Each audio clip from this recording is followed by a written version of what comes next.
Test 1. You will hear a number of different recordings, and you will have to answer questions on what you hear. There will be time for you to read the instructions and questions, and you will have a chance to check your work. All the recordings will be played once only. The test is in 4 sections. At the end of the test, you will be given 10 minutes to transfer your answers to an answer sheet. Now turn to Section 1. Section 1. You will hear a conversation between a clerk at the inquiries desk of a transport company and a man who is asking for travel information. First, you have some time to look at questions 1 to 5.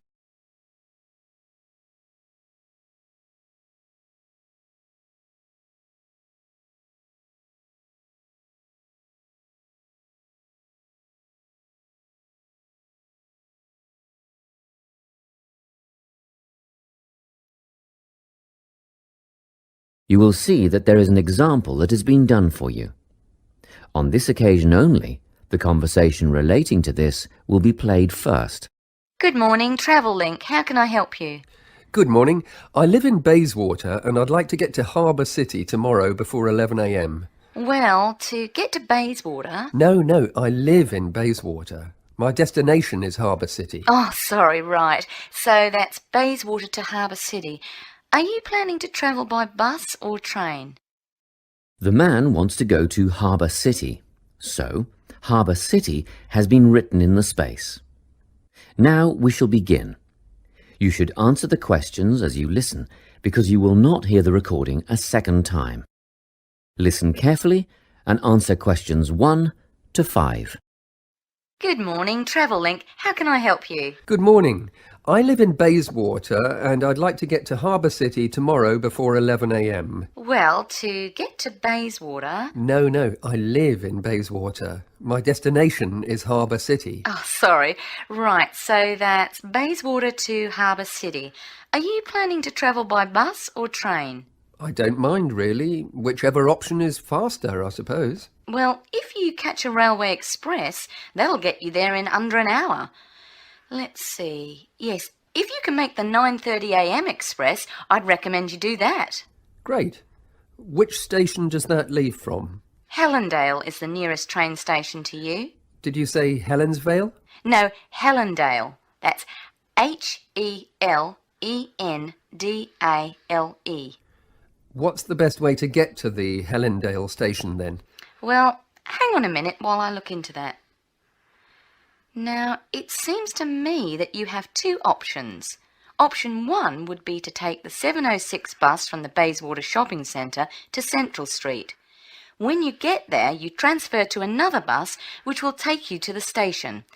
Or the second option, if you don't mind walking a couple of kilometres, is to go directly to Central Street and get straight on the bus going to the train station.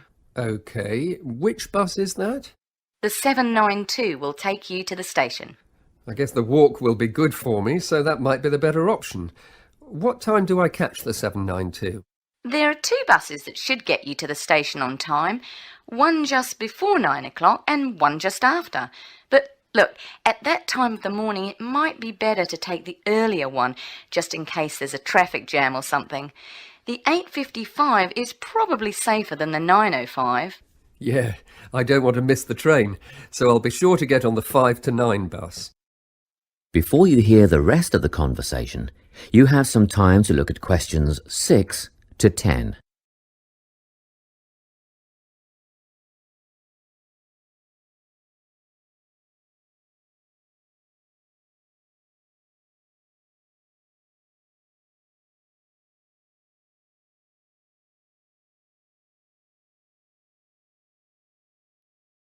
Now listen and answer questions 6 to 10. By the way, how much will I have to pay in fares? Well, you can get a ticket on the bus for $1.80 cash, and you'll need $10 each way for the train. Wait, do you have a Travel Link card? No, but I can get one before tomorrow. OK, well that'll make it considerably cheaper then. The bus will cost $1.50 each way, and the train will be... The train to Harbour City will... still costs $10 because you'll be travelling during peak hours in the morning, so no savings there, I'm afraid. However, if you could come back at an off-peak time... What does that mean? Well, if you could start your return journey before 5 p.m. or later than 7:30 in the evening... Actually, I wasn't planning on coming back till at least 8 o'clock anyway. Oh, in that case, you can make quite a saving if you use your travel link card. You did say you were planning to purchase one, didn't you? Yes, I'll pick one up later today. Good. That would mean your return train journey would only cost you $7.15 with your card. Thank you. Is there anything else I can help you with? Actually, there is. Do you know if I can use the travel link card on ferries? If you're thinking of the Harbour City ferries that go back and forth between the North and South Bank, those are the commuter ferries, then yes. A one-way trip costs $4.50, but with your card you'd make a 20% saving and only pay $3.55. So $3.55 for the commuter ferry. What about the tour boats? You mean the tourist ferries that go upriver on sightseeing tours? No, they only take cash or credit card. They're not part of the Travel Link company. Oh, I see. I don't suppose you know the cost of a tour? In actual fact, I do, because I took a friend on the trip upriver just last week. We decided on the afternoon tour, and that was $35 each, but I understand that you can do the whole day for $65. Thank you. You've been a great help. My pleasure. Enjoy your day out. That is the end of section 1. You now have half a minute to check your answers.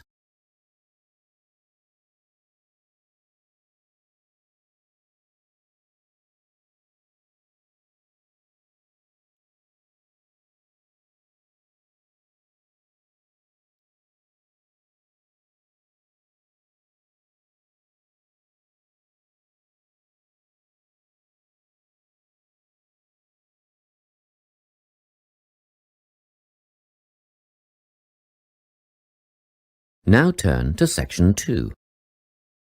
Section 2. You will hear a guidance counsellor talking to a group of students.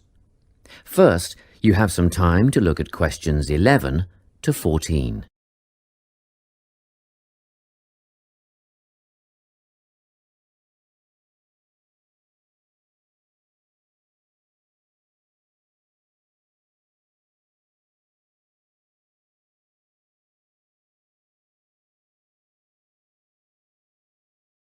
Listen carefully and answer questions 11 to 14. Hello everyone. I'm the Counselling Administrator here at St Ives College, and I've been asked to come and talk to you about our counselling team and the services that we offer. We have 3 professional counsellors here at St Ives, Louise Bagshaw, Tony Denby and Naomi Flynn. They each hold daily one-on-one sessions with students, but which counsellor you see will depend on a number of factors.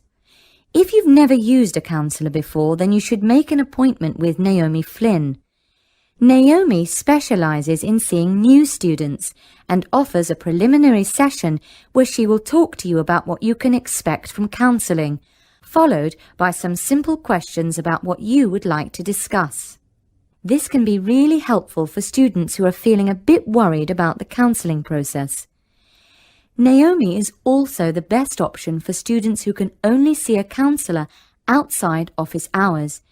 She is not in on Mondays, but starts early on Wednesday mornings and works late on Thursday evenings, so you can see her before your first class or after your last class on those days. Louise staffs our drop-in centre throughout the day. If you need to see someone without a prior appointment, then she is the one to visit. Please note that if you use this service, then Louise will either see you herself or place you with the next available counsellor. If you want to be sure to see the same counsellor on each visit, then we strongly recommend you make an appointment ahead of time. You can do this at reception during office hours or by using our online booking form. Tony is our newest addition to the counselling team. He is our only male counsellor, and he has an extensive background in stress management and relaxation techniques. We encourage anyone who is trying to deal with anxiety to see him. Tony will introduce you to a full range of techniques to help you cope with this problem, such as body awareness, time management, and positive reinforcement. Before you hear the rest of the talk, you have some time to look at questions 15 to 20.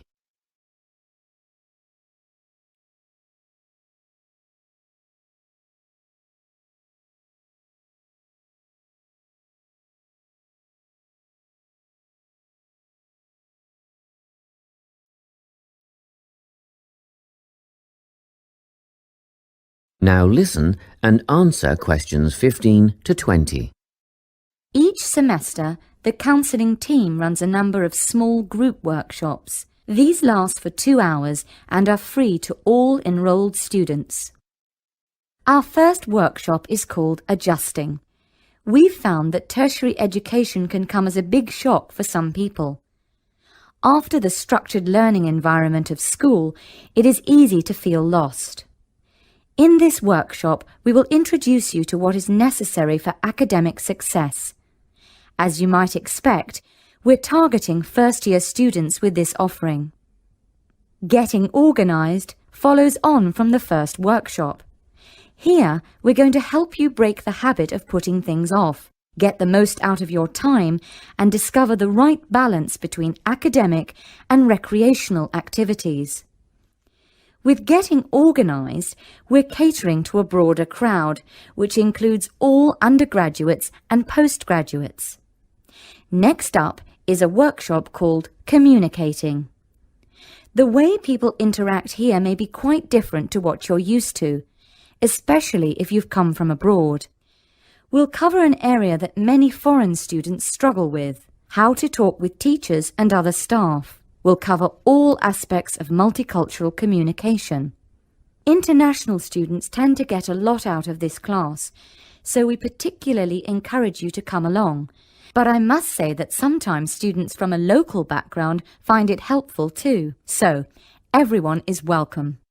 The anxiety workshop is held later on in the year and deals with something you will all be familiar with: the nerves and anxiety that come when exams are approaching. Many students go through their entire academic careers suffering like this, but you don't have to. Come to this workshop and we'll teach you all about relaxation and how to breathe properly, as well as meditation and other strategies to remain calm. We've tailored this workshop to anyone who is going to sit exams. Finally, we have the motivation workshop. The big topic here is how to stay on target and motivated during long-term research projects. This workshop is strictly for research students, as less advanced students already have several workshops catering to their needs. Well, that's it. Thanks for your time. If you have any questions or want more information about our services, do come and see us at the counselling service. That is the end of section 2. You now have half a minute to check your answers.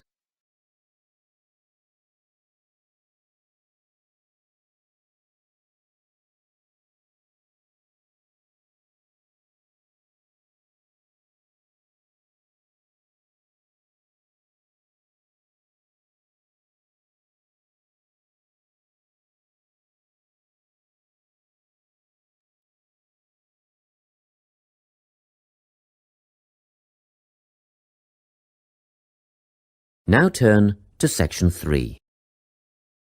Section 3. You will hear a conversation between a tutor and 2 students who are preparing for an English literature test. First, you have some time to look at questions 21 to 24.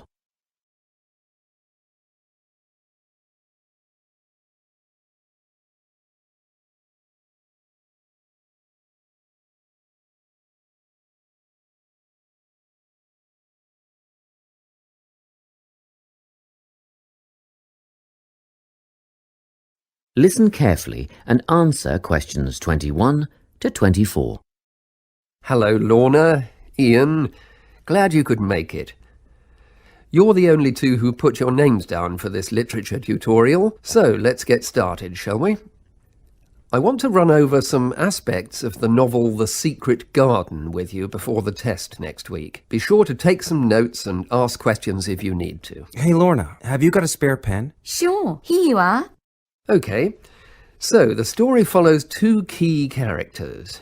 You should refer to them as protagonists, who go by the names of Mary Lennox and Colin Craven. The story is set shortly after the turn of the 20th century, and the narrative tracks the development of the protagonists as they learn to overcome their own personal troubles together.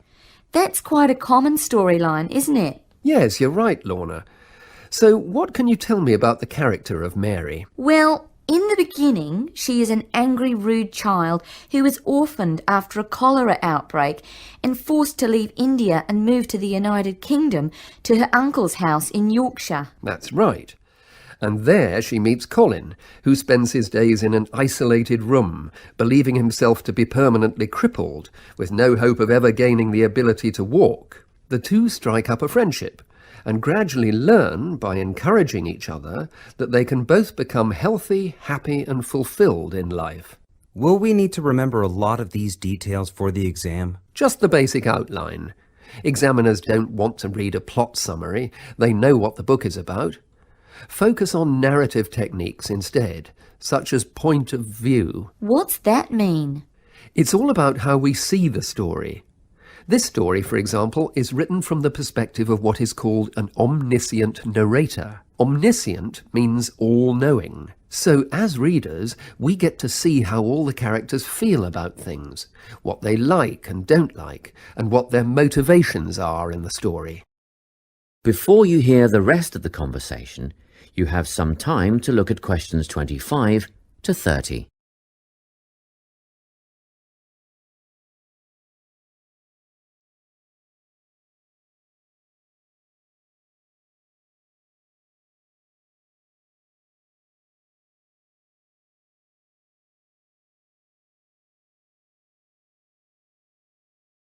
Now listen and answer questions 25 to 30. Won't it be hard to write a technical analysis? After all, it's a kid's book. Well, it was initially pitched at adults, you know. But over the years it has become seen as a more youth-orientated work. And you're right in a sense. The simple vocabulary and absence of foreshadowing make the story very easy to follow and ideally suited for children. But that doesn't mean there isn't much to analyse. Look at the symbolism, for instance. Symbols are things, right? Material things like objects that stand for abstract ideas. Absolutely, yes. And the author uses many of them. There's the robin redbreast, for example, which symbolises the wise and gentle nature that Mary will soon adopt. Note that the robin is described as not at all like the birds in India. Roses are used as well, as a personal symbol for Mistress Craven. You'll see they're always mentioned alongside her name, and Mistress Craven's portrait can also be interpreted as a symbol of her spirit. Are symbols just another name for motifs? No, motifs are a bit different. They don't have as direct a connection with something the way that a symbol does. Motifs are simply recurring elements of the story that support the mood. Are there any in this novel? Yes, two very important ones. The Garden of Eden is a motif. It comes up a few times in connection with the garden of the story. And then you've got the role that secrets play in the story. In the beginning, everything is steeped in secrecy, and slowly the characters share their secrets, and in the process move from darkness to lightness, metaphorically, but also, in the case of Colin, quite literally. His room in the beginning has the curtains drawn, and he appears at the end in the brightness of the garden. Anything else we need to know about? Yes. Nearly all novels explore universal concepts that everyone has experienced. Things like love, family, loneliness, friendship. These are called themes. The Secret Garden has a few themes that all centre on the idea of connections. The novel explores, for example, the way that health can determine and be determined by our outlook on life. As Colin's health improves, so too do his perceptions of his strength and possibility. The author also examines the link between our environment and our physical and emotional prosperity. The dark, cramped rooms of the manor house stifle the development of our protagonists. The garden and natural environments allow them to blossom, just as the flowers do. Finally, this book looks at connections between individuals, namely Mary and Colin. This necessity of human companionship is the novel's most significant theme, because none of their development as individuals would have occurred without their knowing each other. Well, that about sums it up, I think. That's a great help, thanks. Yes, thanks very much. That is the end of section 3. You now have half a minute to check your answers.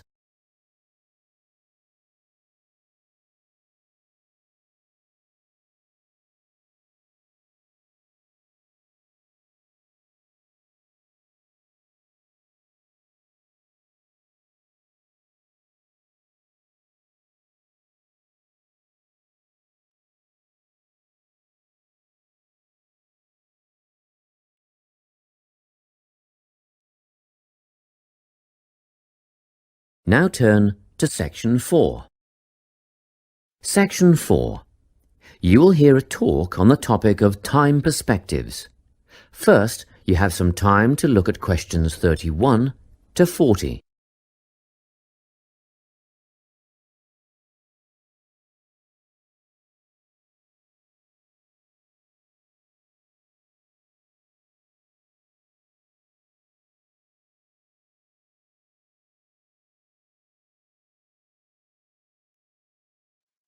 Listen carefully and answer questions 31 to 40. Today, I'm going to be talking about time. Specifically, I'll be looking at how people think about time and how these time perspectives structure our lives. According to social psychologists, there are 6 ways of thinking about time, which are called personal time zones. The first 2 are based in the past. Past positive thinkers spend most of their time in a state of nostalgia, fondly remembering moments such as birthdays, marriages, and important achievements in their life. These are the kinds of people who keep family records, books, and photo albums. People living in the past negative time zone are also absorbed by earlier times, but they focus on all the bad things, regrets, failures, poor decisions. They spend a lot of time thinking about how life could have been. Then, we have people who live in the present. Present hedonists are driven by pleasure and immediate sensation. Their life motto is to have a good time and avoid pain. Present fatalists live in the moment too, but they believe this moment is the product of circumstances entirely beyond their control. It's their fate, whether it's poverty, religion, or society itself. Something stops these people from believing they can play a role in changing their outcomes in life. Life simply is, and that's that. Looking at the future time zone, we can see that people classified as future active are the planners and go-getters. They work rather than play and resist temptation. Decisions are made based on potential consequences, not on the experience itself. A second future-orientated perspective, future fatalistic, is driven by the certainty of life after death and some kind of a judgment day when they will be assessed on how virtuously they have lived and what success they have had in their lives. Okay, let's move on. You might ask, how do these time zones affect our lives? Well, let's start at the beginning. Everyone is brought into this world as a present hedonist. No exceptions. Our initial needs and demands, to be warm, secure, fed, and watered, all stem from the present moment. But things change when we enter formal education. We're taught to stop existing in the moment and to begin thinking about future outcomes. But did you know that every 9 seconds, a child in the USA drops out of school? For boys, the rate is much higher than for girls. We could easily say, well, boys just aren't as bright as girls. But the evidence doesn't support this. A recent study states that boys in America, by the age of 21, have spent 10,000 hours playing video games. The research suggests that they'll never fit in the traditional classroom because these boys require a situation where they have the ability to manage their own learning environment. Now, let's look at the way we do prevention education. All prevention education is aimed at a future time zone. We say, Don't smoke or you'll get cancer. Get good grades or you won't get a good job. But with present-orientated kids, that just doesn't work. Although they understand the potentially negative consequences of their actions, they persist with the behavior because they're not living for the future. They're in the moment right now. We can't use logic, and it's no use reminding them of potential fallout from their decisions or previous errors of judgment. We've got to get in their minds just as they're about to make a choice. Time perspectives make a big difference in how we value and use our time. When Americans are asked how busy they are, the vast majority report being busier than ever before. They admit to sacrificing their relationships, personal time, and a good night's sleep for their success. 20 years ago, 60% of Americans had sit-down dinners with their families, and now only 20% do. But when they're asked what they would do with an 8-day week, they say, oh, that'd be great. They would spend that time laboring away to achieve more. They're constantly trying to get ahead, to get toward a future point of happiness. So, it's really important to be aware of how other people think about time. We tend to think, oh, that person's really irresponsible, or that guy's power hungry. But often, what we're looking at is not fundamental differences of personality, but really just different ways of thinking about time. Seeing these conflicts as differences in time perspective, rather than distinctions of character, can facilitate more effective cooperation between people and get the most